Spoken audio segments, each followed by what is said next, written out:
तो हम आज डिस्कस करते हैं Bihar GK practice set number 14। इसमें फर्स्ट क्वेश्चन है कि वर्तमान में राज्यपाल का वेतन कितना है।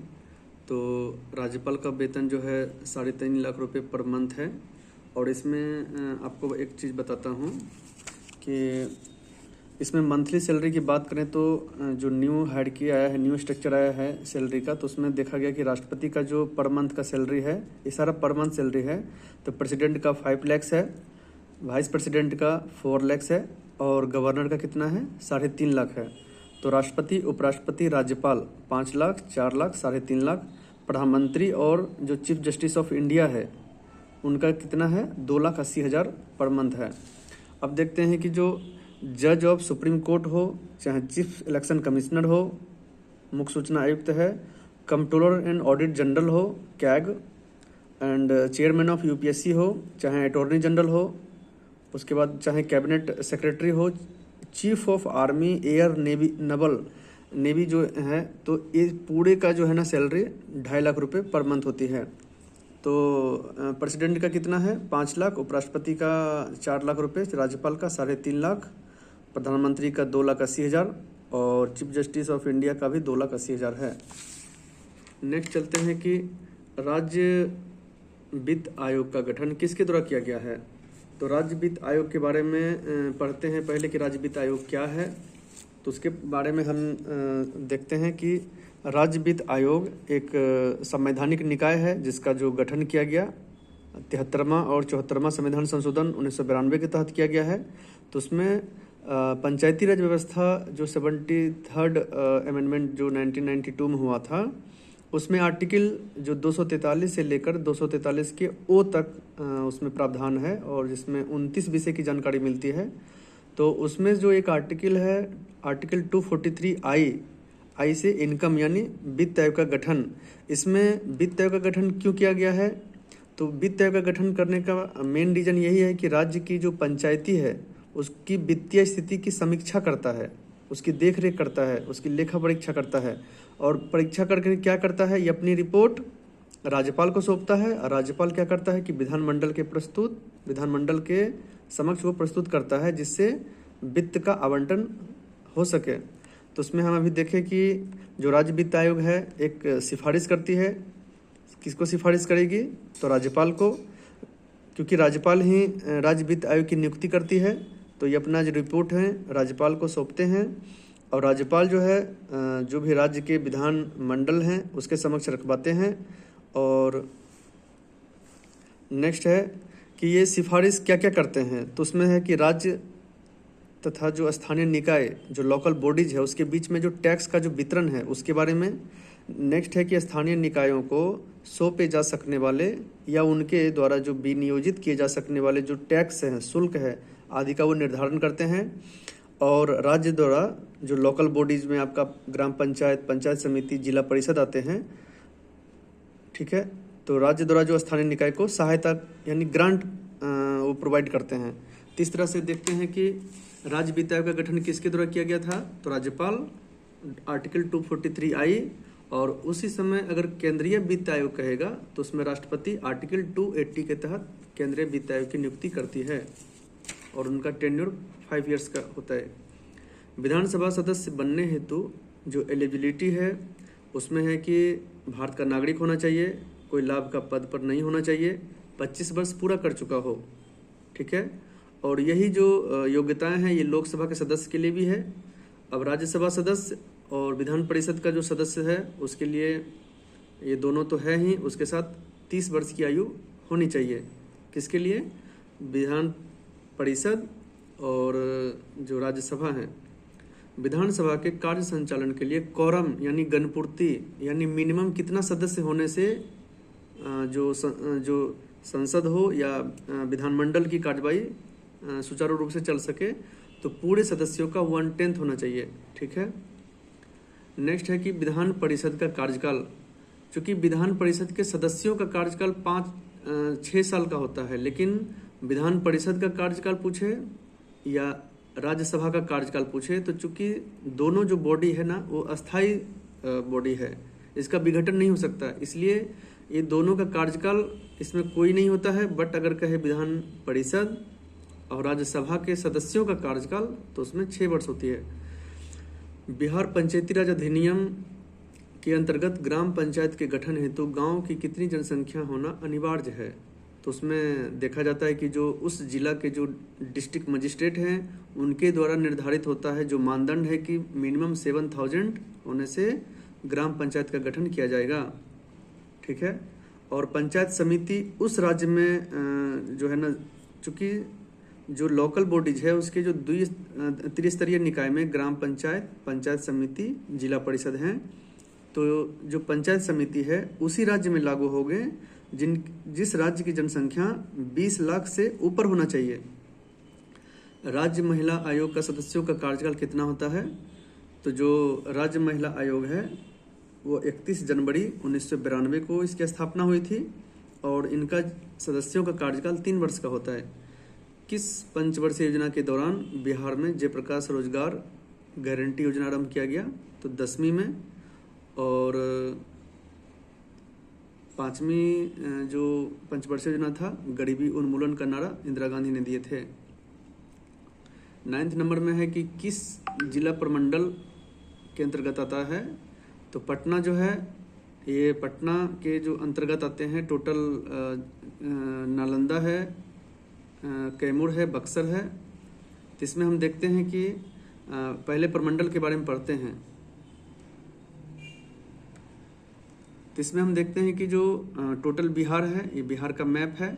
तो बिहार के मैप में टोटल जो है आप देखते होंगे कि ये जो येलो कलर का है ये आपका सारण प्रमंडल आता है। चूँकि बिहार में टोटल 9 प्रमंडल हैं, तो उत्तर बिहार यानी बीच से जो है गंगा नदी बहती है, जो बिहार के टोटल 12 जिला को क्रॉस करती हुई बहती है। तो उत्तरी बिहार में टोटल 5 प्रमंडल हैं।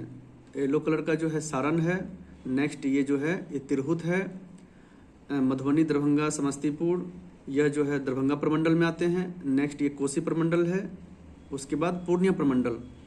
तो बिहार के उत्तरी दिशा में जो पश्चिम से पूर्व की ओर बढ़ें तो उसमें पहले सारण है, उसके बाद तिरहुत है, तिरहुत के पश्चात ये दरभंगा, कोसी, पूर्णिया, और नीचे जो है भागलपुर प्रमंडल में भागलपुर और बांका आते हैं।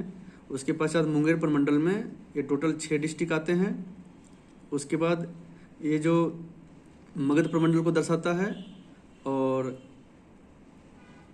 सबसे लेफ्ट मोस्ट जो है दक्षिण में यह जो है इसमें पटना प्रमंडल में आते हैं। तो पटना प्रमंडल में देखेंगे तो कैमूर है, रोहतास है, बक्सर है, भोजपुर है, पटना है, नालंदा है। तो टोटल पटना में 6 जिला आते हैं, एक मुंगेर में 6 जिला आते हैं, और एक आप देखेंगे कि जो तिरहुत रेंज है, तिरहुत रेंज में भी 6 डिस्ट्रिक्ट आते हैं। पश्चिमी चंपारण, पूर्वी चंपारण, सीतामढ़ी, उसके बाद शिवहर है, मुजफ्फरपुर है, वैशाली है। तो बिहार में मात्र 3 ही प्रमंडल हैं जिसके पास 6 डिस्ट्रिक्ट आते हैं। एक तिरहुत, एक मगध, एक पटना, और उसके पश्चात एक जो ये मुंगेर प्रमंडल है। ठीक है।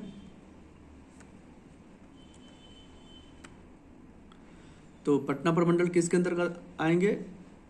तो पटना प्रमंडल के अंतर्गत क्या आते हैं? तो कैमूर आते हैं। कैमूर के पश्चात देखेंगे कि कैमूर है, रोहतास है, बक्सर है, भोजपुर, पटना और नालंदा है। ठीक है। इसे मैप से समझना और याद करना इजी रहेगा, क्योंकि ये बार बार एग्जाम में आते हैं। बिहार के पहले निर्दलीय मुख्यमंत्री कौन है? महामाया प्रसाद सिन्हा है। राजेंद्र प्रसाद चूँकि देश के पहले राष्ट्रपति जो बिहार से बिलोंग करते थे, और उन्होंने 1950 से लेकर के 1962 तक भारत के पहला राष्ट्रपति के रूप में सेवाएं दी हैं, और उन्हें भारत रत्न 1962 में दी गई। बिहार में गंगा नदी की लंबाई कितनी है? तो 445 किलोमीटर। ठीक है। किस जलप्रपात को खादर कोह के नाम से जाना जाता है? तो दुर्गावती जलप्रपात, यह रोहतास जिला बिहार में है। करकट जलप्रपात कैमूर डिस्ट्रिक्ट में है। ककोला जलप्रपात नवादा में है। और सुखलदरी जलप्रपात की बात करें तो यह गढ़वा जिला जो झारखंड है, जो छत्तीसगढ़ से बॉर्डर टच करता है, वह कन्हर नदी पे अवस्थित है, कन्हर नदी पे। ठीक है। बलथर मिट्टी की प्रकृति कैसी होती है? तो बलथर की जो प्रकृति होती है अम्लीय होती है, एसिडिक होती है। जिनका pH मान 0 to 7 के बीच में होती है। बांगर मिट्टी में किसकी प्रधानता होती है? तो पोटास। नेक्स्ट है कि किस वर्ष बिहार में भीषण भूकंप आया था? तो वर्ष 1934 में आया था और इसमें कहा गया कि लगभग 8 रिएक्टर स्केल की तीव्रता की आई थी, जिसमें बहुत सारा क्षति हुई। टोकरी में दिगंत थेड़ी गाथा के लेखक कौन है? अनामिका। मुख्यमंत्री कोसी मलबड़ी योजना, अब देखिए कि मुख्यमंत्री कोसी मलबड़ी योजना क्या है। तो इसमें हम पढ़ते हैं कि यह जो मुख्यमंत्री सीएम यानी मुख्यमंत्री कोसी मलबड़ी योजना रेशम के कीड़ों से जो बने धागे होते हैं उसके विभिन्न प्रकार के कपड़े का निर्माण हो सके उससे संबंधित है। और सीएम कोसी मलबड़ी योजना में टोटल 7 डिस्ट्रिक्ट को कवर करता है, जिसमें यह प्रावधान था कि टोटल 118 करोड़ की परियोजना है। ये इसमें 118 करोड़ की परियोजना है। उसमें 2 प्रमंडल को सम्मिलित किया गया है, जिसमें हम पढ़ते हैं कि कोसी प्रमंडल और एक पूर्णिया प्रमंडल। तो कोसी प्रमंडल में 3 डिस्ट्रिक्ट और पूर्णिया प्रमंडल में 4 डिस्ट्रिक्ट। तो कोसी प्रमंडल में आप देखते हैं कि सुपौल है, सहरसा है, मधेपुरा है, और पूर्णिया प्रमंडल में किशनगंज है, पूर्णिया है, कटिहार है, अररिया। तो ये जो टोटल 7 डिस्ट्रिक्ट है, इसमें जो बिहार के माननीय मुख्यमंत्री नीतीश कुमार जी हैं, उन्होंने मलबड़ी यानी रेशम के उद्योग को आगे बढ़ाने के लिए स्वयं सहायता जो ग्रुप है, सेल्फ हेल्प ग्रुप जीविका दीदी के थ्रू इसे आगे बढ़ाने के लिए प्रेरित किया था, जिससे जीविका उपार्जन होगी, रोजगार बढ़ेगी और महिलाएं सशक्त होगी और आर्थिक उत्थान होगी। ठीक है, नेक्स्ट हम देखते हैं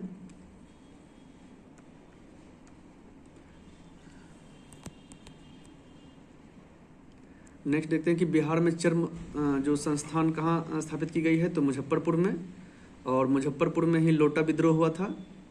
मुख्यमंत्री कन्या सुरक्षा योजना के तहत सरकार द्वारा लाभार्थियों को कितनी राशि प्रदान की जाती है? तो 51,000। और सीएम सिविल सर्विस सेवा जो प्रोत्साहन राशि है वो 50,000 दिए जाते हैं।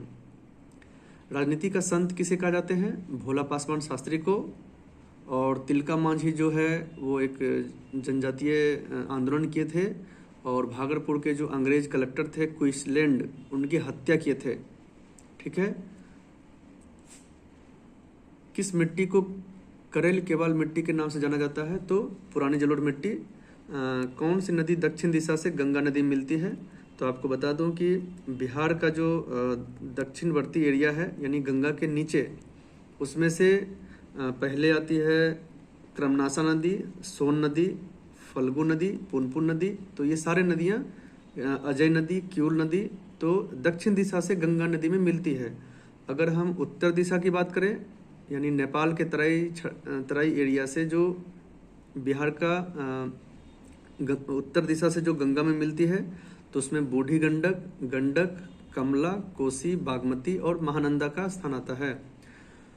घोघा झील के नाम से जाना जाता है गोगीबिल। ठीक है, विश्व आर्द्रभूमि दिवस यानी वर्ल्ड वेटलैंड डे 2 फरवरी को मनाया जाता है, जिसमें कि कहा जाता है कि जो रामसर कन्वेंशन 1971 को हुआ था, 1971 में रामसर ईरान का एक शहर है जिसमें आर्द्रभूमि को बचाने हेतु, ठीक है, आर्द्रभूमि को बचाने हेतु एक वैश्विक सम्मेलन हुआ, जिसमें कहा गया कि और भारत जो है 1982 में शामिल हुआ था। तो 2 फरवरी से ही आर्द्रभूमि दिवस मनाते हैं। परवर्ती गुप्त वंश का अंतिम शासक, परवर्ती यानी गुप्त वंश के पश्चात, तो उसका जो अंतिम शासक थे, पहले वीडियो में ही बताए थे उनका जो हायरार्की है उसमें जीवित गुप्त द्वितीय हैं। ओदंतपुरी नालंदा विश्वविद्यालय को किसने ध्वस्त किया? तो ओदंतपुरी जो है इसको गोपाल ने बनवाए थे, और नालंदा विश्वविद्यालय को कुमारगुप्त ने बनाए थे, और विक्रमशिला यूनिवर्सिटी को धर्मपाल ने बनाए थे। सारे पाल वंश के शासक थे। और ओदंतपुरी जो महाविहार थे, नालंदा जो यूनिवर्सिटी है, उनको ध्वस्त किया गया था बख्तियार खिलजी द्वारा। और हाल ही में नालंदा यूनिवर्सिटी को रेनोवेटेड किया गया और 2013 में इसके फाउंडेशन रखा गया, और अभी नालंदा विश्वविद्यालय एक अंतर्राष्ट्रीय शिक्षा का केंद्र बना हुआ है। चीनी यात्री जो इति सिंह बिहार का भ्रमण कब किए थे? तो इति सिंह में 7वीं सेंचुरी में। नालंदा महाविहार की स्थापना किसने किए थे? अभी बताया आपको कि कुमारगुप्त ने किए थे।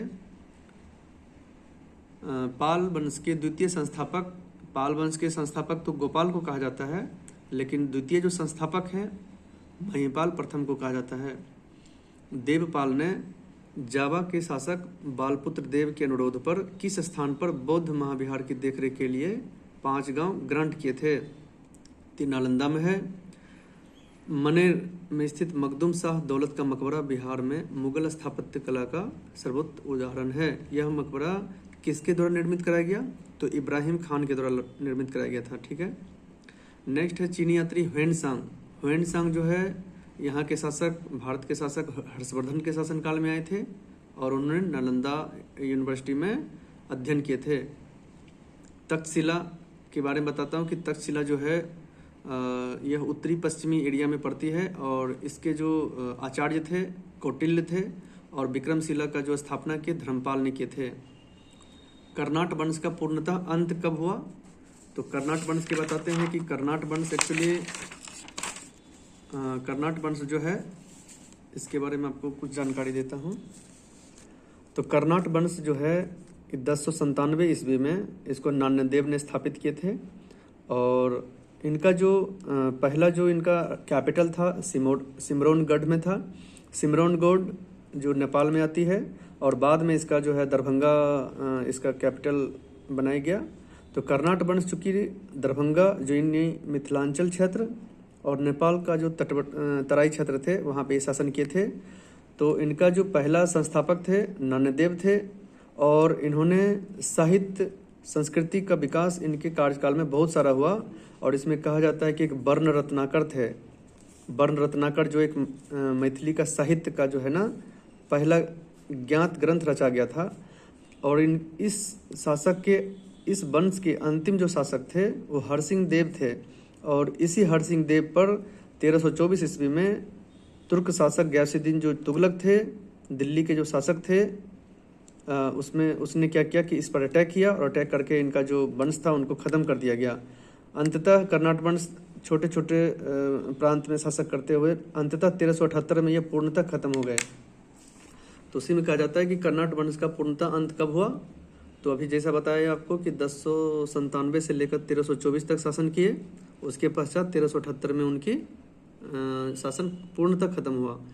निम्नलिखित में से कौन सल्तनत काल में बिहार का प्रांतपति नहीं रहा था? तो उसमें हातिम खां थे, सैफुद्दीन ऐबक थे, बट मुवारिज खान नहीं थे।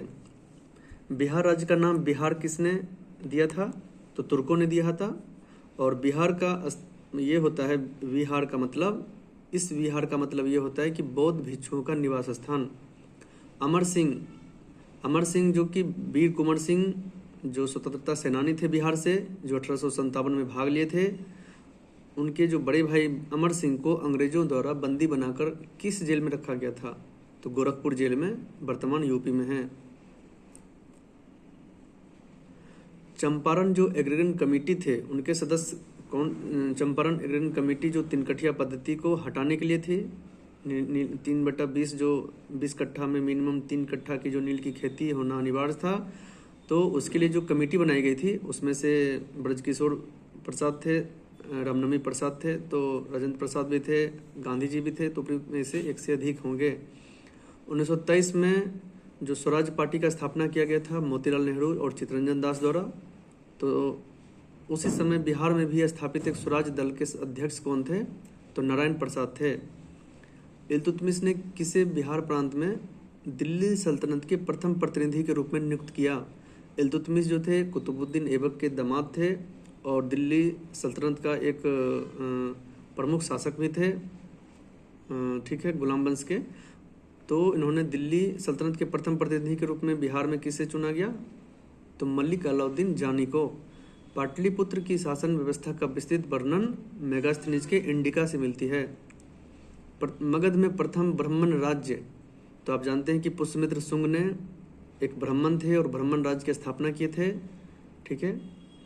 चंद्रगुप्त मौर्य की पहचान सेंट्रोकोटस के रूप में किसने किया था? सर विलियम जोन्स ने। और इनके जो गुरु थे, इनके जो प्रशासनिक जो आचार्य थे, गुरु थे, वो कौटिल्य थे और कौटिल्य ने इन्हें जो है प्रशासनिक जानकारी दिए और चंद्रगुप्त मौर्य ने कौटिल्य की मदद से घनानंद को हरा करके मौर्य वंश की स्थापना किए थे। मौर्यकालीन शासन व्यवस्था में कितने प्रांत में विभक्त थे? तो टोटल 5। अशोक ने कलिंग पर अटैक कब किया था? तो अशोक के बारे में जाना जाता है कि 269 ईसा पूर्व में उन्होंने शासन स्थापित किया, राजा बने थे, और अपने 90 वर्ष 261 में कलिंग नरेश खारवेल जो वर्तमान उड़ीसा में हैं उन पर अटैक किए थे। उसके पश्चात उन्होंने लाखों लोग का कत्लेआम किया, अर्थात उसके बाद उपगुप्त नामक बौद्ध भिक्षु से शिक्षा लेकर के उन्होंने यह जो है आक्रमण बंद करके भेरी घोष की जगह धम्म घोष की ओर बढ़ा और परोपकारी का इतना कार्य किए जिससे उन्हें सम्राट अशोक के नाम से अब जाना जाने लगा। किस जैन संगति के बाद जैन धर्म 2 भाग में बट गए थे? तो प्रथम जैन संगति जिनका स्थूलभद्र की अध्यक्षता में हुआ था, और इसमें श्वेतांबर और दिगंबर में विभाजित हो गए। प्रथम जैन संगति पाटलिपुत्रा में हुआ था स्थूलभद्र की अध्यक्षता में। द्वितीय जैन संगति वल्लभी गुजरात में क्षमा श्रवण की अध्यक्षता में हुआ था। बिहार में किन क्षेत्रों तक अंग महाजनपद का विस्तार है? तो अंग महाजनपद जिसका कैपिटल चंपा है, और अंग में भागलपुर और मुंगेर आते हैं। बृहद्रथ वंश के सबसे प्रतापी राजा कौन थे? जरासंघ। ठीक है। हर्यक वंश का अंतिम शासक कौन थे? तो नागदशक। निम्नलिखित में से किस स्थान से अशोक स्तंभ लेख मिले हैं? तो चंपारण से मिले हैं, और वहाँ एक केसरिया स्तूप भी वहाँ पे केसरिया स्तूप पाए गए हैं। इसमें हम बता दें कि जो बिहार में है टोटल 3 महाजनपद आते हैं। पहला है अंग, दूसरा है मगध, और तीसरा बज्जी वैशाली जो 8 कबीलाओं का सम्मिलित रूप था। तो अंग का कैपिटल चंपा है, मगध का राजगृह, और जो बज्जी है उसका कैपिटल वैशाली है। तो बिहार में टोटल 3 महाजनपद, यूपी में टोटल 8 महाजनपद। इस प्रकार से महाजनपद की जानकारी जो है बौद्ध धर्म के अंगुत्तर निकाय और जैन धर्म के भगवती सूत्र से प्राप्त होते हैं। धन्यवाद।